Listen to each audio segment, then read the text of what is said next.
I mistook a stranger's black sedan for my Uber.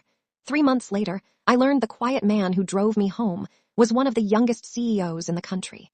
The worst day of my semester started with a dead phone. It was pouring rain. I just finished my evening shift at the campus library, and my phone battery died before my Uber arrived. Every black sedan looked exactly the same through the rain. One finally pulled up in front of the entrance. Without thinking, I opened the back door. "Thank goodness," I sighed, climbing in. "I thought you'd never get here." The driver didn't answer. I kept talking anyway. "My phone died, so I can't even rate you afterward." Still nothing. 5 minutes later, I finally looked up. The man behind the wheel wasn't wearing a rideshare badge. He was wearing a tailored charcoal suit. He glanced at me through the mirror. "I don't believe you're my passenger." My heart nearly stopped. "Oh my God. I'm so sorry. I thought you were my Uber." He pulled over. "You can get out if you'd like."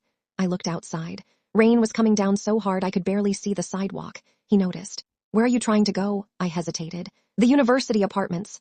"They're on my way. You don't have to. It's safer than leaving you here." His voice was calm, not flirtatious, not awkward, just kind. 10 minutes later, he dropped me outside my apartment. I offered him the only cash I had, $9. He smiled. "I think I can survive without it." Then he drove away. I figured I'd never see him again. 3 months later, our business ethics professor announced that a guest speaker would visit the class. The founder and CEO of Ardent Technologies. The entire lecture hall buzzed. Ardent had become one of the fastest-growing software companies in the country. When the guest walked onto the stage, I almost dropped my notebook. It was him, the man whose car I'd mistaken for an Uber. He looked at the audience.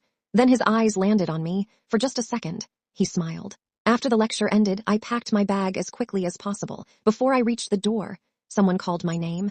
"I believe you still owe me an Uber rating."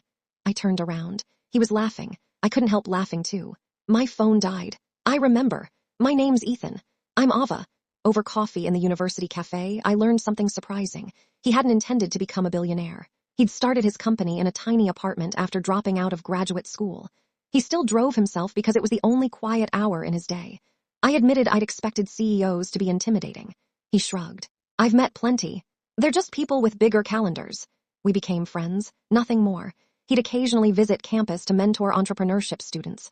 I'd ask him impossible interview questions just to see if he'd answer. Sometimes he did. Sometimes he'd laugh and say, "Nice try." Months passed. He never asked me out, never crossed a line. Then one afternoon, he stopped showing up. Campus visits ended. Emails went unanswered. I assumed he'd lost interest in mentoring, until one evening, I received a handwritten letter. Not an email, a letter. "I'm sorry for disappearing." A journalist photographed us having coffee. The headlines made it sound like I was taking advantage of a student. "I stepped away because I didn't want my reputation to affect yours." That was the first time I realized he'd been protecting me, not avoiding me. I graduated the following spring. 2 weeks later, I received a job offer, not from Ethan's company, from another firm entirely. When I called to thank him for writing a recommendation letter, he laughed. "You earned the interview." I only confirmed what was already true. 3 years later, I wasn't a student anymore. I had my own career, my own apartment, my own life. One Saturday afternoon, while waiting for an actual Uber, a familiar black sedan stopped beside me. The passenger window rolled down. "You checked the license plate this time." I laughed. "I did, so you're definitely not my Uber." "No." He stepped out holding 2 coffees. "I was wondering, now that you're no longer my accidental passenger, would you let me take you to dinner?" I smiled. "I've been waiting 3 years for you to ask." He looked relieved. "I wanted to wait until we met as equals." Our first date wasn't in a luxury restaurant. It was at the little diner where he'd once admitted he wrote his first business plan because the coffee was cheap and they never asked customers to leave. Looking back, people think our story began with a billionaire. It didn't. It began with a mistake.